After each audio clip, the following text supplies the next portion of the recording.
Terminix Truck Guy. I never posted on here, but after my curiosity with the subreddit, I decided to share my own story. This happened a few years back, probably between 2010-2011, and currently I'm a 22-year-old woman, so you do the math. At the time, I was in high school, and since I was the one that got out early, it was my chore to go pick up my little sister at her bus stop. She was only in elementary school. Our school is in a dead, restricted suburb, and the road in front and straight from my house goes up a little bit like a hill, so you cannot see the actual bottom till you go up a ways. At the bottom and end of that street is the bus stop. One week, I noticed that a Terminix truck, one of those pest control trucks, was parked on the sidewalk right out front of a house on the left that was nearly up this hill and street I had to walk to get to the stop. I can no longer remember his face clearly, but I remember the man being darker color, black hair and a bit overweight, and always in his uniform. He would always smile and say and wave to me, no biggie, I thought, just a friendly guy. It was till I noticed he was there every day. At the same time, I had to go pick up my sis. I noticed he would pretend to mess with the equipment on the back of his truck to look like he was working, while looking at me and waving. One day I remember we were driving for some reason. I believe my mom got home early and was lazy, and decided to drive 10 houses to pick up my sis, but as we drove back up the road after getting my sis, I noticed the truck, and as we passed him, I looked back and he was looking right at me, strange smile on his face, and waving while in his truck. It started to creep me out how often this Terminix guy was there, and always at the same time every single day.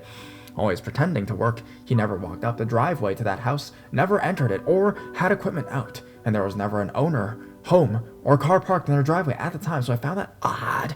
I never told my mother nor my family. I was thinking I was just paranoid.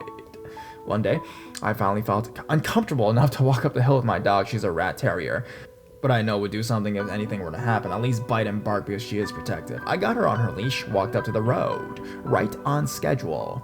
A creepy man was in the driver's seat of the truck, staring right at me as I walked. I gripped my dog's leash tight, as I got the chills. May I remind you, ever since he started parking there, I walked on the opposite side and right side of the street, so I was opposite of him, as he kept his eyes on me. I was relieved after hearing the truck engine start, and him driving off in the opposite direction as I've just passed him. I calmed down and picked up my sis, no problem, but as we were making our way back up the road, the fucker drives up, and right beside us.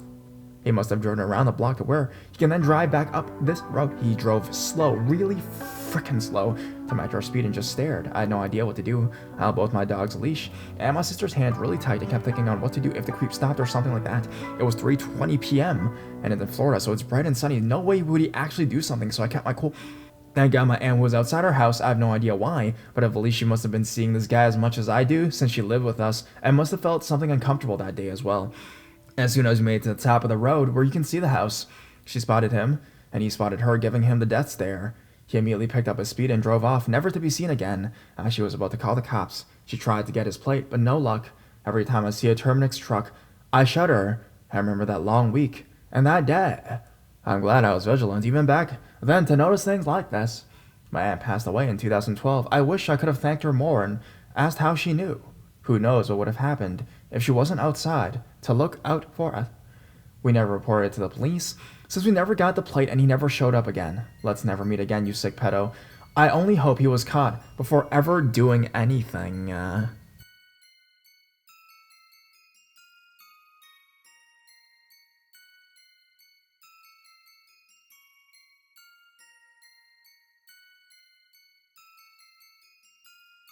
Just looking to meet new people around campus. This happened in 2010. I was taking a couple art classes at the community college, partially to pad my GPA, but mostly for fun. Anyways, I had 2 classes within about an hour in between, where I'd sit in the student center with my laptop and dick around online for a little while. Now, generally speaking, people with laptops got left alone. That day, I wasn't so lucky. I'm just casually playing a stupid Flash game or what have you, and this guy in an X-Men shirt comes and sits down at my table and asks questions about my laptop. Already he's socially awkward as fuck, and I run with a very nerdy crowd, so I don't judge him on it. He says that he's new that semester and is trying to make acquaintances around campus, so you have people to chat with on breaks. Now, I've got class in about 5 minutes at this point, so when he asks if he can have my phone number, I'm like, yeah, sure, whatever, not really thinking much about it. He texts me later that night. At first, just a couple of questions about where to find things on campus. So far, so good. Yeah, out of the blue, he sends, So do you have any secrets you've never told anybody? The deepest, darkest secrets I have is probably something on par with picking my nose when I'm stuck in traffic, so I respond with, nah, I'm pretty boring. His reply, I really like big girls. Oh, hell no. I don't reply straight away since I'm younger and innocent. I consult a friend on how to handle it. They express how goddamn creepy it is and tell me I'm completely justified telling him to fuck off. The next morning, I text him and tell him calmly and firmly to never contact me again. I got a couple texts in reply, but deleted without opening. Thankfully, I never heard from or saw the guy again, but let me tell ya, I did resolve to lose weight after that. Now, flat out refused to give up my phone number to strangers.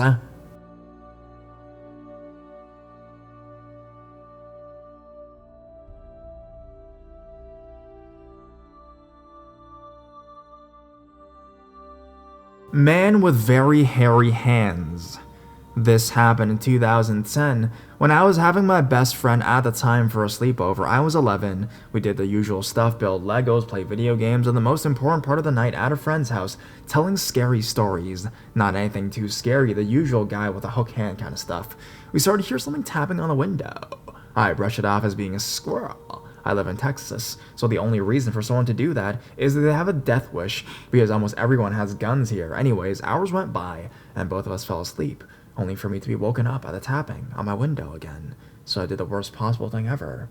I opened the blinds, and I see a fairly large man with unbelievably hairy hands and the creepiest smile I've ever seen. I then closed the blinds and made sure all the doors were locked and spent the rest of the night in my brother's room.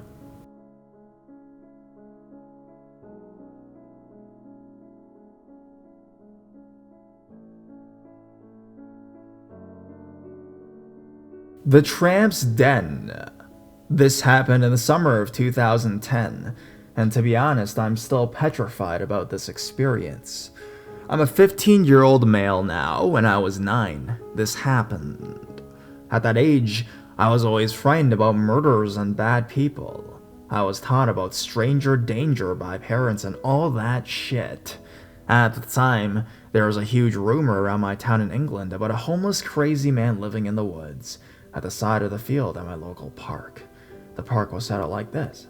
As soon as you walk in, there is a car park and a football pitch, and a playground for children.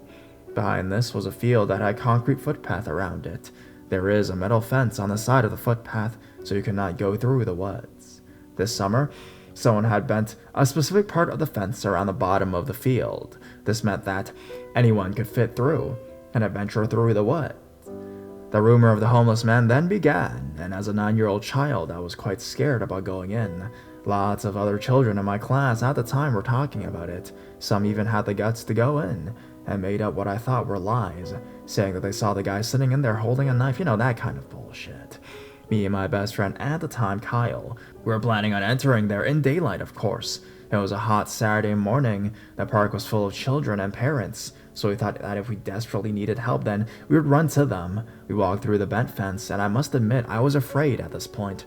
Seeing the fence on the opposite side really got to me. As soon as you got in, you were met with a small mud hill, and once you got to the top, you could see the woods that went on for about a mile. I got to the top, and I saw logs lying there and trees standing there. It was so dirty. No wonder people called it the Tramps Den. Kyle wanted to walk through, but I declined. It was just so scary for me. I told him that I would, and another time, just not now. He got into a Marty with me as we walked out. That week, the summer holiday started. People were still talking about the Tramps Den, and it became a popular attraction to children around my age. I made a stupid deal with Kyle. I told him that if he lets me borrow his Xbox controller for a night, then I'll further go into the Tramps Den with him if he brings his older brother Matt. He was 15 years old at the time, and I really liked him. He was braced and strong. He played for a local rugby team for under 18s and was by far the largest. He accepted my offer. He really wanted to go further in there. He was a lot more stronger and had a lot more courage than me. He still does, actually, but we aren't that close anymore. The day came. It was around 2 p.m., and I met Kyle and Matt. We walked in and, pretty much shitting myself, went down the small mud hill. We walked like that for what felt like an eternity, and Matt said, "What the fuck?" I paused, my heart racing. He pointed at a can of white paint that had been poured over a log. Next to it, a neat pile of little girls' clothes. We bucked it out of there. Even Matt was nervous. I stayed at Kyle's for a bit and then went home. That night, my parents were going out. So my oldest cousin Zach, 19 years old at the time, came to look after me for the night. My parents weren't going to be back until around 1 a.m., so we had an awesome night planned. He was into Xbox like I was, so I was glad I had someone to play with. When he came at around 10 p.m., I spoke to him about the Tramps Den. He didn't know about the whole fuss, so I explained it to him, and he really wanted to go. I declined many times. It was dark outside, and after what I saw, you can understand how much I did not want to go. Then he said, "I'll give you $20. I was stunned. $20 is a lot to a 9-year-old child. I accepted the offer, and believe me when I say this, it was the biggest mistake I ever made. When we left the house at 11 p.m., we locked the door and started the 10-minute walk to the park. Zach is a big guy, so I kept thinking to myself, what's the worst that could happen? Zach could fuck up any old creepy homeless guy either way. So I became less scared and a little excited and badass. We got to the park. It was so dark, no streetlights, nothing. Zach had my dad's torch and shone it at the park. We walked down the field footpath and got closer and closer to our destination. He shone the torch at the bent fence. I looked inside, and there was nothing but silence and darkness. It felt so empty and scary. Zach went in first and I followed. We both stood at the top of the mud hill and saw the mile of trees and broken lots. I whispered to him, telling him to shine the torch at the paint and clothes. He did, but the clothes were gone. However, the paint was still there. This sent chills down my spine. I couldn't believe I was doing this. I already wanted to go, but I just thought about what I could do with the $20, you know? We walked down the mud hill. I was clutching Zach. I was petrified. I kept my eyes closed. We got further and further and further and further, and Zach said, "Oh my God, look." I looked and saw that the clothes had been organized in a large circle further in. I began to cry at this point and closed my eyes again. Zach whispered to me, "Don't worry. Some stupid teens probably did to scare people." I didn't believe that, and God, how right I must have been. We got further and further, but nothing was there. Until about 10 minutes in, and Zach gasped. I opened my eyes and saw a dirty mattress. A fucking mattress. There was, of course, no duvet or sheets, etc. It looked so old and dirty, like it was from a tip. I knew at this point that this tramp did exist, and that it was no longer a rumor. I told Zach we needed to leave, but he insisted that we walk a little bit more. I could tell by his voice that he was a little bit afraid. That's what terrifies me. Then the scariest thing in my entire life happened. Zach actually screamed. He shone his light at a dirty homeless man standing at the side of a tree to our right. Not only that, but he was naked, and he was holding a knife. I looked at the guy out of shock because I was so confused as to why he was screaming. We both didn't waste another second. We both fucking booked it out of the woods. Not even daring to look back. I was screaming, but Zach was just running and running and running. I was so scared. The guy could grab me, but Zach was about 2 meters ahead of me now, and I was screaming and crying. We could see the mud hill and climbed up and shot out of the bent fence. Neither of us paused for a second. We just kept running until we were at the car park. I grabbed Zach, with tears and snot on my face. He grabbed my arm and shone the light and looked to the direction of the Tramps Den. The guy was a small figure now, as it was at least 80 meters away. Sorry, I'm shit at yards and other measurements like that. He was still fucking running. Not that fast, but the fact that he was running after us from such a distance away scared us so much. Zach was now crying and screaming, "Run, run, run." We picked it all the way home and we didn't stop. We unlocked the door, slammed it, locked it, and stayed up talking until about 1 a.m. when my parents got back. I didn't tell my parents. The only person I told was Kyle, but he didn't believe me. When school started again, people were still talking about the Tramps Den, and all I could think about myself was how I went there at 11 p.m. Beat that, suckers. And yes, I did get the $20 as soon as we got back, and I can't remember what I bought with it, but it was really not worth it. This was the scariest event that's ever took place in my life, and possibly always will be. Despite all the regrets, I am proud of myself for standing up to my fears, and this event has made me a lot more stronger and less afraid. If I could do that, I could do anything. The metal fence was replaced with a new one just before Christmas that year, and if you're wondering, the tramp was never found. And I should have told the police, but never did, as Zach told me not to tell anyone, as he was trusted by my parents to look after me, not take me into the woods. Sorry, this is such a long story, and for the love of God, homeless pedophile tramp with a knife, let's never meet again.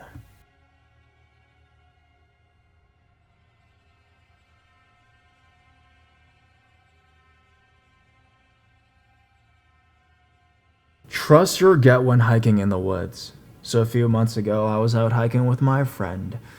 We live in the mountains of Western MD, and we're about 6 miles into an 8-mile loop we had done frequently when we decided to take some pictures and eat a snack at a summit.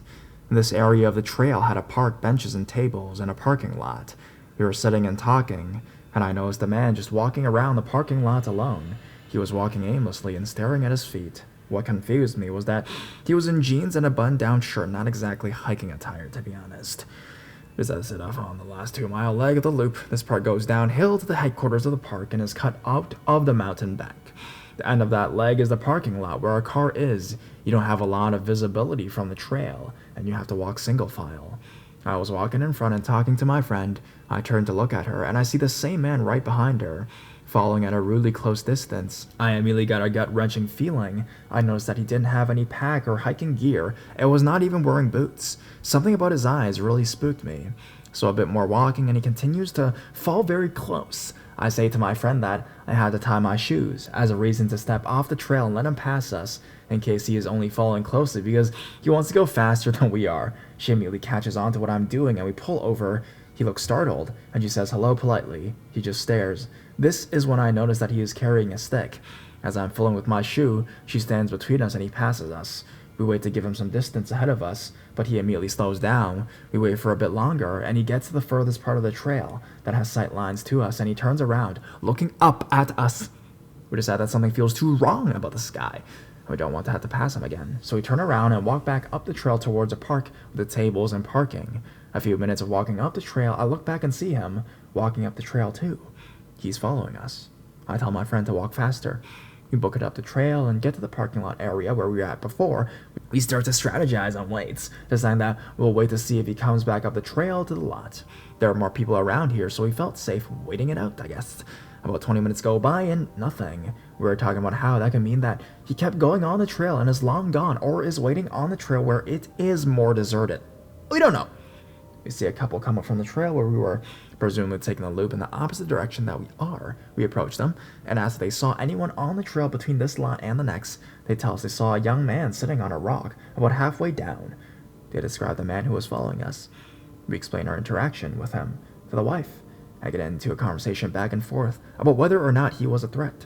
The husband finally interjects and says, "We need to call a ranger. He wasn't just sitting there. He had a knife and was carving that stick." Needless to say, we called a ranger. The nice couple walked that last leg with us to make sure we got to our car safely, and then even gave us their numbers in case we needed anything.